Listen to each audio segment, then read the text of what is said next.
السلام عليكم ورحمة الله وبركاته. الله أكبر الله أكبر الله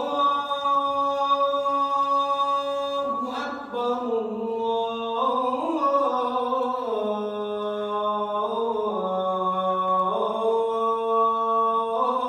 الله أكبر. أشهد أن لا إله إلا الله.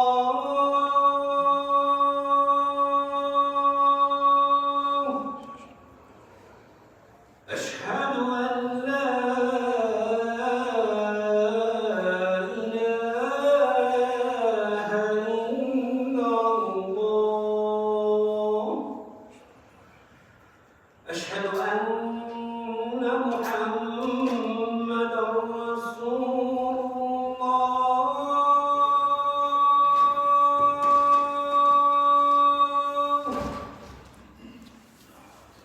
أشهد أن محمدًا رسول الله.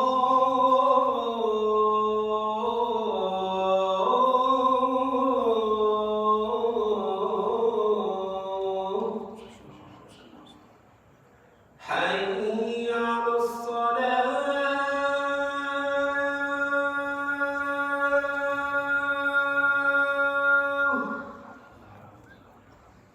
حي على الصلاة.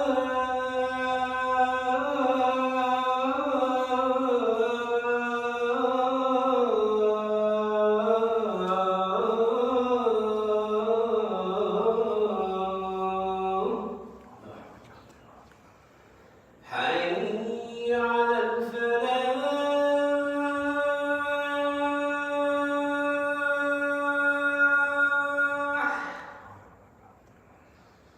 حي على الفلاح.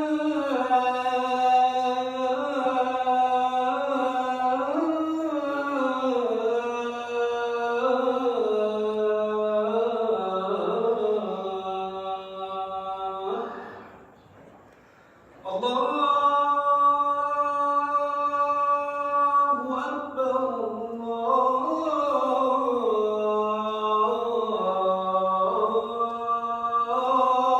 أكبر. لا إله إلا الله.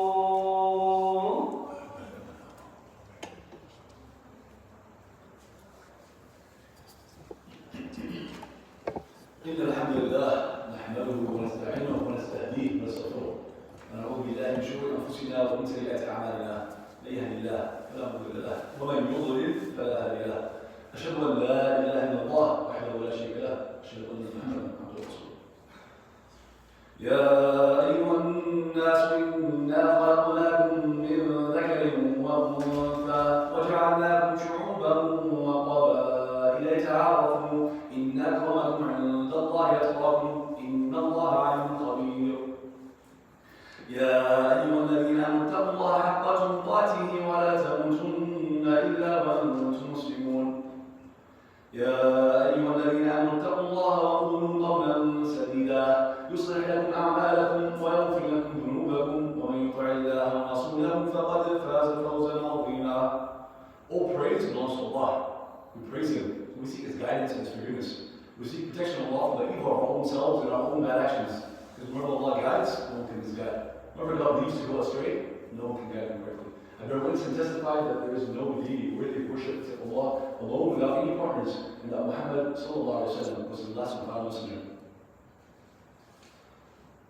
The most updated stats that I've gotten, that I received earlier today from organizations that are on the ground and connected to those who are on the ground in Turkey and Syria, said that over 22,000 people that have lost their lives in the last few days. May Allah mercy on them. Allah make it easy for their families. Over 75,000 injured. And of course, it goes up by the hour.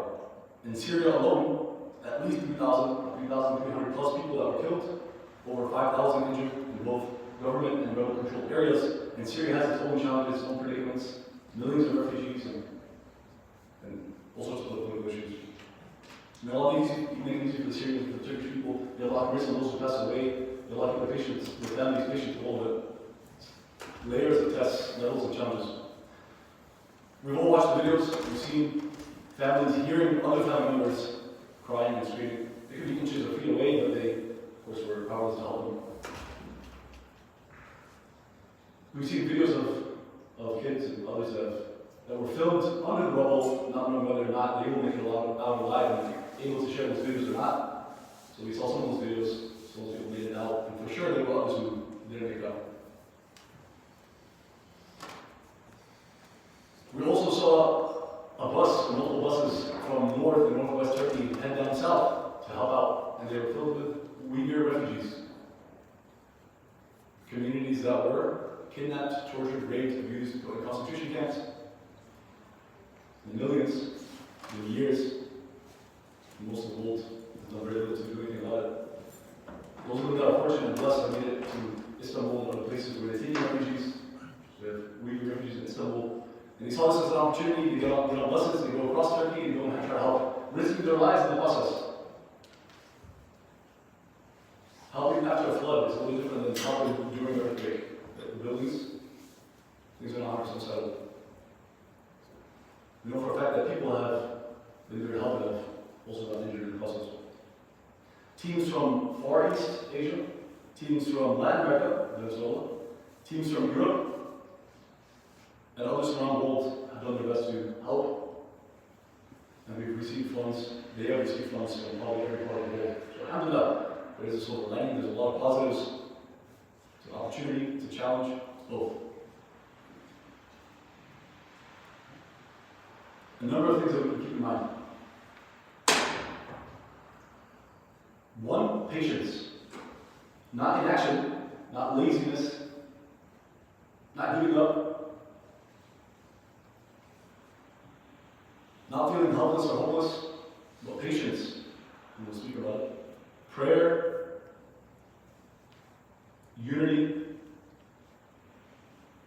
This is an opportunity for us. It's a challenge and it's an opportunity. On patience, Allah says in the Quran, أَحَسِبَ النَّاسُ أَن يُتْرَكُوا أَن يَقُولُوا آمَنَّا وَهُمْ لَا يُفْتَنُونَ. This is Surah Al-Ankabut, Ayah 2. Do people think that they will be left alone to say, I believe, and they will not be tested? As long as we're alive, we're tested. Life is a test, made up of tests, and being a Muslim, being a believer, a quote-unquote good person, doesn't mean you won't be tested. On the contrary, the closer you are to God, the more He tests you. The more He loves you, the more He tests you. And why? Because there is purpose in the pain. No doubt, these people are suffering, no doubt there's a lot of pain. People on the world are in pain, even if they aren't Syrian or Turkish, or no even there. But never forget the big picture. Life is a test made up of tests. Tests can be pleasure, can be pain. We've spoken about this. Tests are through money and fame and status and privilege. That is a test. Will you be grateful? Will you be generous? And a test is pain and suffering and loss of wealth and stability and security. Will you be patient? Will you be grateful when things are good? Will you be patient when things are not going your way? It's a test. And there's purpose in the pain. Why? How? It expiates your sins. We all sin. We're human beings. It elevates your rank. Don't forget. When you're watching those videos, you're crying, and you're sad, and you're hurt on the inside, and you're in pain. That's a good sign. It means your heart is alive. That's good. But don't forget when you're watching these videos and it gets to you, that's okay. It's natural. All of a sudden cry, people cry, everyone cries. We're not above it. It's not below us. But remember when you're sad and frustrated and angry, that's okay too. And you're in pain and you're crying. Remember also that it's an expiation of people's sins and it elevates the ranks. These are martyrs. The Prophet Muhammad said, Ash-shuhada khamsa. Those who are martyrs, we think battles, right? We think war. It's a list of things, including those who are victims of earthquakes, those who collapse in their building. They are martyrs, God willing. Those who died because of plague, abdominal disease, drowning, falling building, and those who are martyrs in God's house. So they are martyrs. There is purpose in the pain. Every single person will die. We had a janazah just a few days ago. We buried someone in our community. People die in different ways.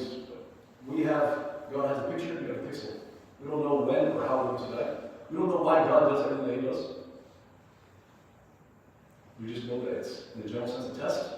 And we know that when it's a painful test, there's purpose in the pain. ولهذا أستغفر ربكم يفوز المستقيم.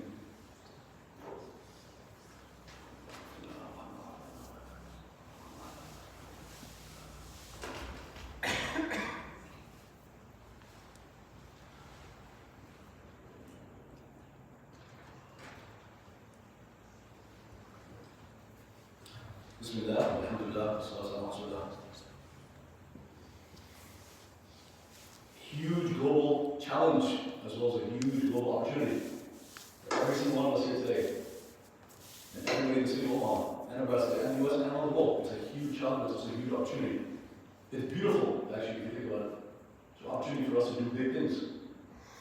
To not just give talks and khutbahs and lectures and discussions and debates and dialogues, but also to spring into action. Also to serve other people. Also to work and to act. And we have to sacrifice something in the process. It's not easy to donate money. It's not easy to donate your hours and your time to volunteer. It's not easy to make a trip to other places to donate things, to gather things, to help us organize our things. But there's purpose behind it.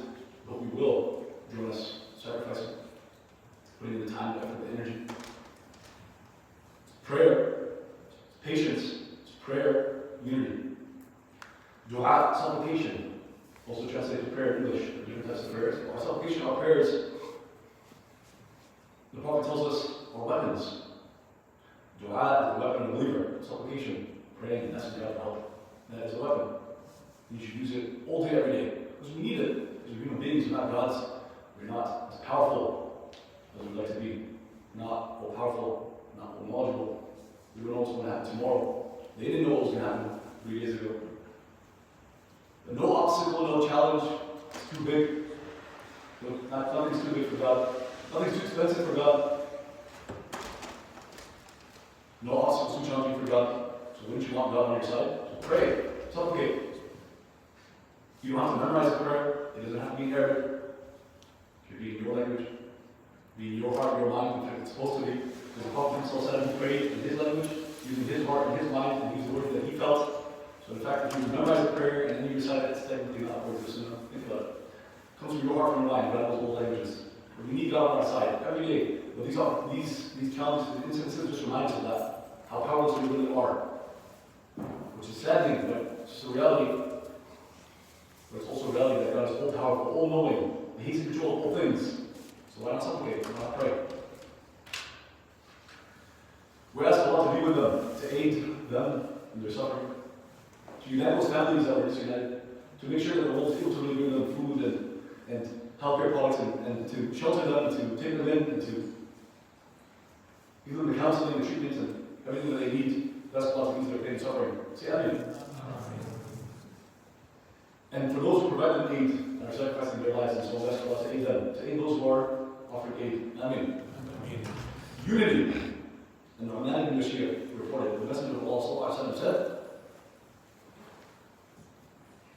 مثل المؤمنين في توادهم وتراحمهم وتعاطفهم مثل الجسد إذا اشتكى منه الله.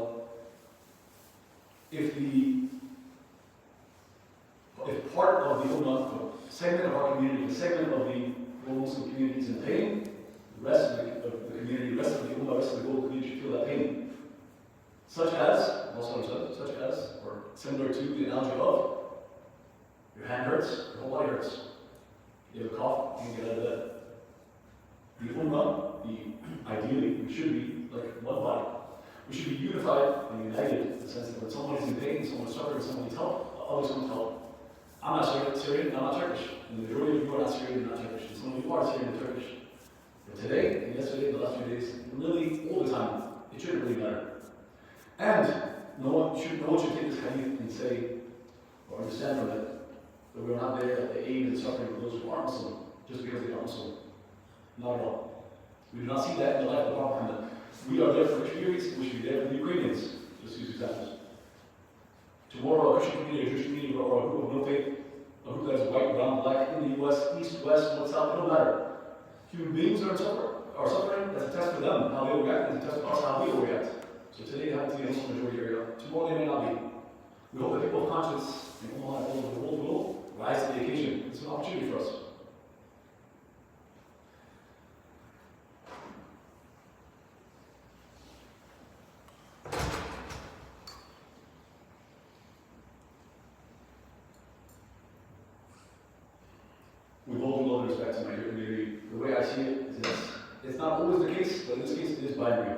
really is black and white. It's really simple. It's not complicated. Easy, difficult, simple, complicated. I'm not saying it's easy, but it's simple. It's simple in the sense that people are in need of your funds and donations. They're in need of your time and volunteering effort. You have to sacrifice.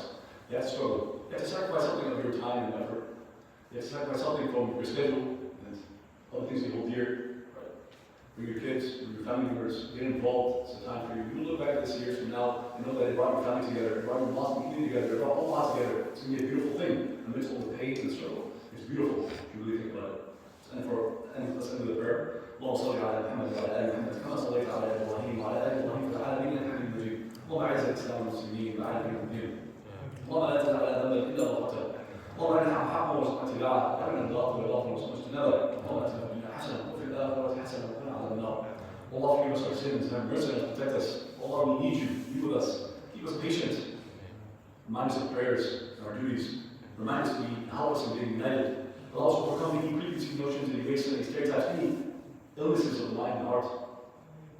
Allow us to overcome these spiritual diseases that disunite us. Make us sincere ambassadors of Islam Muslims in this country and all over the world. Grant us peace and justice in our times. Amen. Ease the suffering of those who are suffering. Allow us to really rise to the occasion. Amen. اللهم لا صلاة إلا الله. اللهم الصلاة إن الصلاة تنهى عن الفحشاء والمنكر والبغي والله عن الصلاة.